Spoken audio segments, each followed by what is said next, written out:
Anti-Whiteism is all concepts, ideologies, actions, and everything deriving therefrom, such as opinions, policies, laws, rules, that inflict injury on Western kind and Western civilization. Makes sense?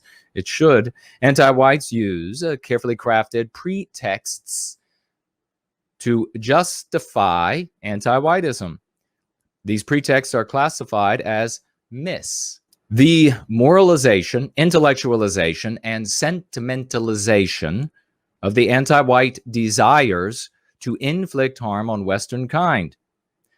Note here that while all MPs are pretexts to arrive at anti-white conclusions, not all mispretexts are MPs. Sometimes a pretext can be something that we firmly believe is part of our virtues. Here are some examples. All races are inherently the same thing. They're fungible, they're interchangeable. Thus, non-white lack of achievement is due to the evil and selfishness of white people. Thus, all immigrants are the same. Thus, you see how the pretexts work. This is a very important lesson to learn when you are going free about anti-whites and how they behave, because they will come at you with endless arguments in order to justify the objective of victimizing Western kind and Western civilization. Once you are able to categorize what they are doing, no matter what direction they're coming from, maybe they're economists by training, or they're self-taught, it's autodidactic, and they want to talk about the economy, and they want to talk to you about all of these ways in which the border crossers make you infinitely wealthier, even though your salary has stagnated in the mire of a sinking degeneracy in your community. They come in and they are psychologists by training, and then they want to give you a bunch of excuses why it's so good to have all these different biospirits in your midst and have them projecting who and what they feel onto your world, why that's a good thing psychologically for you and for your children. Or maybe they are social science, other social sciences. Maybe they are political sciences. Maybe they, and on and on. The anti-whites will bring these talking heads in front of you, or maybe one of these talking heads will appear even without a body. Some of them are so emaciated they have no bodies. And I think what ends up happening in these cases is that most of their bodies have been consumed by the orbicular ones, who seem to be quite portly. It's a strange thing. Really no middle ground there, no in shape, kind of like emaciated or global in appearance. They will come to you with all of these different arguments. And what ends up happening for you? Well, even if you came from the moon and you never heard about what's going on in the world, you were never infected or surrounded by the anti-white narrative, which of course you are, you cannot escape. Even if that were the case, you would be hit with this, you'd be hit with jargon, you'd be hit with knowledge of these different fields that you didn't know. Is it true or is that not true? Is that deduction correct? Is it not correct? This person is an academic peacock, maybe. So maybe what they're saying is true. Maybe what they're saying is nonsense. Who knows? And they begin citing statistics for you. They begin pulling out graphs. And these are all the reasons why your life is made better. And you end up confused. You don't have a chance. But in reality, you don't have a chance because you are infected with meme pathogens. Because your own mind, your subconscious mind, is attacking you at the beginning of the conversation that you're having with the anti-white, or maybe the conversation you're having with yourself as you're watching the talking head on the television screen, the demon box staring out at you all day long. If you continue to have one of those things, and if you do have one of these demon boxes, that's fine. You just put yours truly on it. Oh, you have this. Non-white children, here's another example, deserve white charity because their suffering is caused by whites, either because white people created the situations or failed to correct the situations that caused their suffering. How many of you have heard that sort of illogic before? And what were your responses? I mean, maybe we could just take a moment, just type out a quick response you may have had. Well, we've done so much, right? We've given so much money. Let me tell you about the programs that we were in. That we started. Let me tell you about this. And guess what's happening when you're doing that? You are losing. You're bent over and your cheeks are bright red. It's not even cold outside. Whites owe non-white people entry into our countries because it accords with our moral obligation to do unto others as we would have done unto ourselves. That was a very powerful MP, continues to be a very powerful MP today, but a very powerful MP decades ago. You can go to our seniors and you can ask them, how many times did you hear about it was our moral obligation to do this? It was in TV shows, it was in newspapers, it was in magazines, it was in movies. There is no race but the human race. So that is so ubiquitous today that it's absolutely a meme pathogen. It is absolutely despicable. You have white privilege at college courses, corporate diversity training, the racial quotas, the non-white racial quotas, which of course means that there is a quota for how many white people need to be discriminated against. Because for every diversity hire, there's a diversity fire. For every diversity promotion, there is a diversity non-promotion. There's a white person who didn't get the promotion that he or she deserved on the basis of his or her race. It is impossible to start with the idea that you are going to select on the basis of race and not end up discriminating.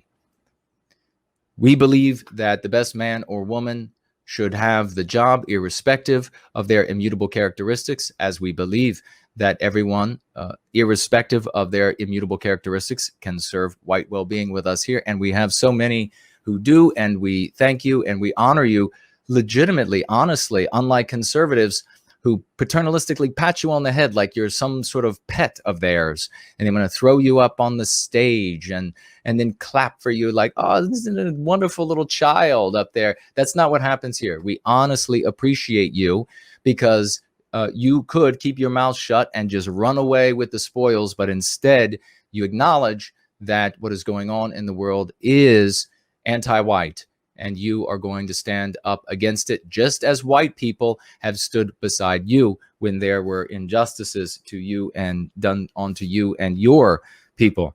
As anti-whites and anti-white doctrines predominate the news and entertainment media, governments, universities, and church leadership, the anti-white narrative is the official narrative of Western civilization. The anti-white narrative is fiction, and it is debunked by lived experience, unfiltered statistics as well.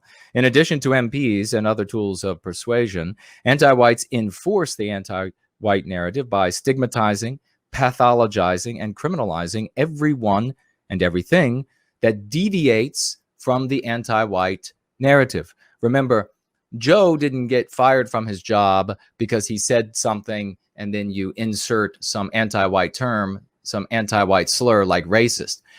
He was fired from his job because he was heretical to anti-whiteism.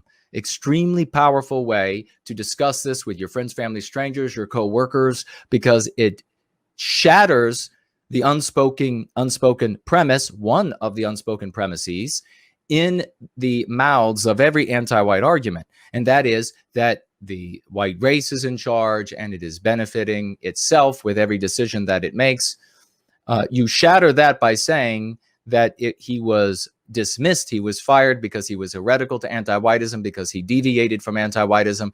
That then is conveying the unspoken premise that those in charge are actually anti-white. And remember, often you'll have these people who will say that, oh, they can't be anti-white because they're white. You know, the CEO, the et cetera, CFO, they're white. We can know this by the behavior, by the things that they say they want to do, the activities and the views that they laud, they villainy signal, the actions that they take, and then the results that they celebrate. That's how we can know what they are. And we can then very clearly see that they are anti-white. Anti-whites derive this narrative from anti-whiteism and the application of anti-white lenses to historical, contemporary, and forecasted events. An anti-white lens is merely derived from mispretexts and MPs. So it's just the view on the world.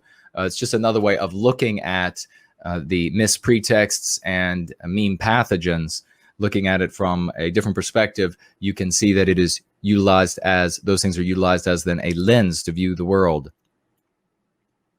So mispretexting, moralizing, intellectualizing, and sentimentalizing is when anti-whites will make arguments that they either have some sort of root in an intellectualized argument, or, as I say, a moralized argument. We just talked about one of those a moment ago with the, well, it's your duty because you would have done unto others as you would have done unto yourself. A sentimentalized one: how long has the child, the non-white child, been dead on the beach, irrespective of how many white children are dead on the streets, occurring at the exact same time. So you have these different types of arguments that are employed.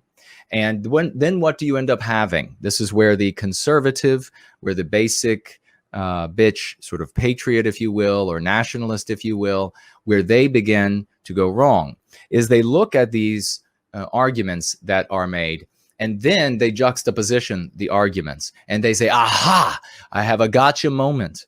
These don't match. This isn't universal. This doesn't make sense. The anti-whites are hypocrites. Noticing the hypocrisy is a first step. But truly going free is understanding that there is no hypocrisy. When you dig right down, you see that both arguments actually serve the objective of victimizing Western kind and Western civilization, or 3 arguments or 5 or whatever it might be. So that is very important to our well-being. You need to understand mispretexting, something that is very easy to convey to those with whom you speak. And remember, that is one of the main reasons that you are going free. You are here, you are going free because you want to be a better you. You want to have well-being. You want to access your true physical, mental, and spiritual potential. You do that by knocking down, treating yourself for the meme pathogens that you have been infected with over the course of your life. But you also do that by ensuring your well-being by way of our group's well-being. That's the only way it will ever work. Every other race of man seems to understand that. We are lagging behind them, or I guess that's redundant. We are lagging severely, and it is time that we learn that our well-being, Yiz is only going to be well if I'm well, and I'm only going to be well if Raymond Foster is well. This is how it has to be. On the flip side, we have to understand this, and it's equally important. And I thought I've been conveying it all along, but I think I need to say it more often. And that is, I've become quite angry and passionate about it. That is that every time one of our people are injured, it is our injury, personal injury. Every time one of our people are injured by an anti-white, all anti-whites are guilty of the crime, whatever it might be, of whatever level, whether it's an actual breach of law or what have you. So using the word crime loosely there. And therefore, every anti-white has to make amends to you, whether that's your fat cousin or your skinny cousin or your tall or short cousin who's anti-white and comes over for the family get-together. You can say to that person at a fundamental level, pardon me, they are not literally, but at a fundamental level, they are guilty of the massacre of that just happened maybe yesterday of one of our little girls in South Africa. And you can demand answers of that person. You should demand answers. You should demand that they abandon the ideology that facilitates this sort of activity. They are every bit as guilty.